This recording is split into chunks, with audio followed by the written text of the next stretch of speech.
It's about being that trusted advisor, isn't it? Yeah. It's about having the trust because you've got the know-how and the insight behind you to make the right decisions. Isn't it? Yeah. Welcome to our Take Charge of Change podcast series, where LEXperts cover everything you need to know about making your fleet fit for the future. In this episode, we're discussing how to plan for fleet changes, ensuring you make the right decisions. So typically, fleet forms into the top 5 spend for most organisations. As an organisation, what sort of things are we doing to help support the cost control for our customers? Yeah, it's a massive subject area, Carol. And because of the size of our data set and our data lake, which is fundamentally our large-scale customer base that we draw that data set from, what it allows us to do is provide a lot of benchmarking data to allow our customers to understand where they sit against their peer group, their sector, and the overall industry. And I think we've got a number of tools that allows us to do that across all our sectors. And I think, Paul, from the consultancy point of view, that leans heavily into your space and the advice you provide. Well, absolutely. It's about measuring, first and foremost, as you said, comparing to other performers and finding out what are they doing differently to what we're doing, and being able to drill down into that data and finding out why. Because I think within that, there's always a choice, isn't there? Because you've got a number of fixed costs. Yeah. But then you've also got the variable element that sits on top of that, yes, which is how many accidents you're having and the massive cost increase in repair costs. You've got all the ancillary costs depending on what fuel type you're running and whether you're, especially in the BEV world, where you're using public infrastructure. Yeah. Massive cost there. Are you using more of that than you should be? Are we moving away from home charging? Yeah, absolutely. So with your rental spend, unless your mileage has massively changed, your rental spend is your rental spend. Yeah. We do have a huge amount of data, real rich data. One of the things that we're looking at the moment is creating a customer-facing dashboard so they can interact with it themselves rather than sending canned information. But choosing which of these additional variable costs to put in can be really powerful and help customers actually manage their costs and see it on a real-time basis. And I think then what's really useful is the fleet analysts and the role that they play in absolutely bringing that to life. And for us, it's about the insight and telling a story and how they can control their cost and what actions they need to do. And then you can compare customer A may have introduced a really good policy around de-hire damage and how they recharge it from the customer, from their end user versus customer B. And it's that richness of the insight that fundamentally brings a difference. So it's not just pushing data out and saying these are your costs. It is that advice that we can give. Isn't it? And by standardising the output in like a dashboard format, you take away the manual element of a fleet analyst having to pull it all together and put it into something that makes sense. You've got it. They can spend their time on the insight and telling the story for that customer. We've also got some tools that, take them along various journeys, whether that's sustainability, impact on CO2s, impact on their future planning, because it's not just about cost, is it? There's other variables that people need to plan for. And Paul, you've recently introduced a tool that will be interactive. So, with the manufacturers and all the changes that are going on in the world at the moment, really dynamically having to move quickly with setting policies. Is it worth just expanding on the tool? Yeah, well, there's actually two. So there's the one that I'm focusing mostly on currently is LCVs and LCV planning to road to zero. So the cars are taking care of themselves, really. The benefit in kind tax system. Yeah. You'll see the SMMT stats today. They're still, business-wise, they're plenty of registrations for EVs, but LCVs are still not really following that pattern. So one of the things we are doing is building a tool that hoovers in data from the customer, looks at renewal cycles for LCVs, for instance, looks at their telematics and mileage planning and how they use. So it's going from the theoretical, which is this potential vehicle can transition to EVs, to then into the practical, where you're looking at the mileage, you're looking at the usage, you're looking at how it's actually used in practice, what's actually being put into that commercial vehicle. And it's basically trying to put a plan together to say, okay, this is where you are today. This proportion of your fleet, based on renewal cycles, could be electric vehicles within the next 2, 3, 4 years. And how does that sit along with the ZEV mandate? So there's a ZEV mandate for commercial vehicles. So we plot against the ZEV mandate. This is where you're going currently. This is where we think you could go. And this is where the ZEV mandate is probably going to push you a little bit as well, and how you can compare to that as well. So it's really about planning in the future, something we haven't done for LCVs in the past. Because you can predict what your future state fleet can look like, we can also predict the cost of what that is going to be. How does whole life cost feature into that as well? Because we talked about rental, that's just one dynamic. Yeah. The whole life cost piece about also where you charge, because I think that's a massive driver as well, especially for LCV fleet. Not everybody takes their van home. Yeah. Not everybody can charge at home, even if they did. Is there within that modelling? Is there like a reliance on percentage public charging? The reliance is at the moment is more depot than it is public network. What we're trying to do is overlay the telematics. One particular customer, we're overlaying their telematics, so we can pinpoint where the most vehicles stay overnight, and is that a depot?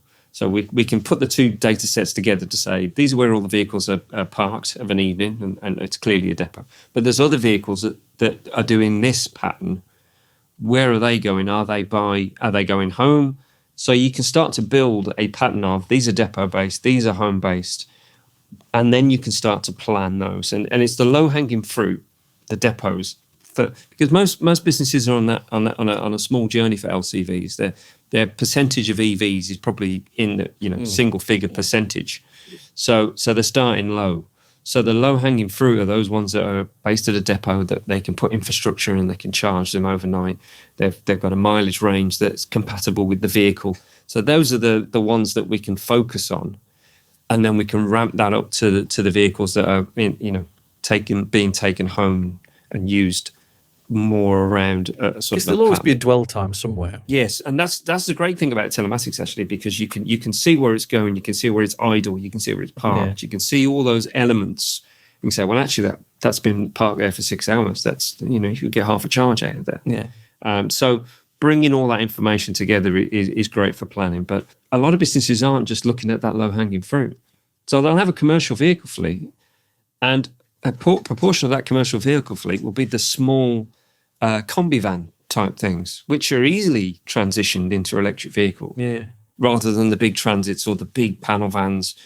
So there's a proportion of your fleet you can easily electrify. So it's about having a transition plan. Yes. And it isn't all big bang with LCVs. It's about how do you transition, what vehicles at the right time, and the insight that we can bring as an organisation through the data and through the tools to help organisations hit the appropriate targets. Absolutely. Yeah. So obviously there's a cost of moving to the EV, balancing that cost, where do you charge, etc. But the insight that we can bring from our fleet engineers around, is that vehicle effectively, just because you've got a large panel van today, do you still need a large panel van tomorrow? And actually, is there a rationale around downsizing and using that planning to help control some of these additional costs? It goes back to that low hanging fruit. Because a transition from that combi van to an electric combi van, the price parity is pretty much there, really, when you take into account the cost of fuel and all of that, or cost of electricity. So there's not a massive increase in your costs from going from ICE to EV on that particular vehicle. So if you can downsize some of your panel vans into that, you not only save your money, because a big panel van compared to a combi van is a cost saving if it goes to an EV. So can you bring that down and then electrify that as well? The engineers do a great job in actually going out, physically looking at the vehicles, measuring, looking at what's our vehicle used for, what's the payload, what's it carrying, can it be downsized? Yeah, it's a really useful tool. Because there's also that other challenge about the weight of electric vans as well when you get into that bigger space. Yeah. Because aren't they going over a certain weight limit that brings in other legislation? Well, you end up compliance matters then if it's a certain weight. But there's one of the things we did for a recent customer was just simply look at, this is your fleet. Is there a comparable electric vehicle in the market that does the same job as the one you're driving now? Yeah. And that sort of gets rid of, so 80% of the fleet can transition, but 20% can't, because there's not actually an EV that does that job. Yeah. So there's one of the screening processes we go through. Is there a vehicle that actually can do the job? And then that weight thing comes into it as well for compliance. And if you are going to transition from that then it's all about the license that you would need to have and all of those compliance aspects and telematics and tachographs and all of that. But it gives you a defined plan, doesn't it? Yeah. I think that's the point. Yeah. If you can transition 80% of your fleet, so this will be what future state looks like, future cost looks like, you're as far, and it's giving people the comfort that you are as far advanced as you're going to be at this point in time with what's available in the market to operate how you want to operate it as you do today. And I suppose just building on that slightly, in the fleet engineer role, with compliance usually comes cost.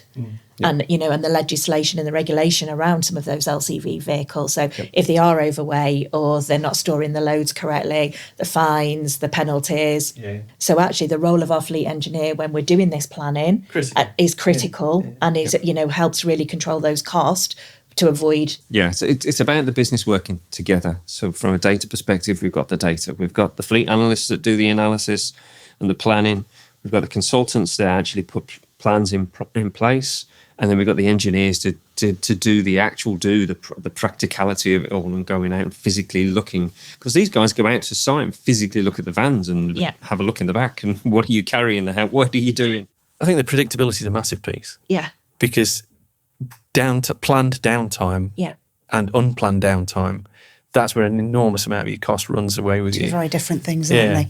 It's one you can manage and one you can't, but we have the data there to predict what that vehicle's going to need at a point in time, and we can preempt it. It's all there, ready to be used. If we've got a tool where you can pull different levers to look what different impact, changing something small here, what impact does it have over here? It just gives the customer that element of choice. And there is a lot more choice with LCV now. It was quite restrictive at one point, wasn't it? But new models are coming to market all the time. So being able to just tweak something there to have an impact here and show the customer what difference that makes, it's really powerful.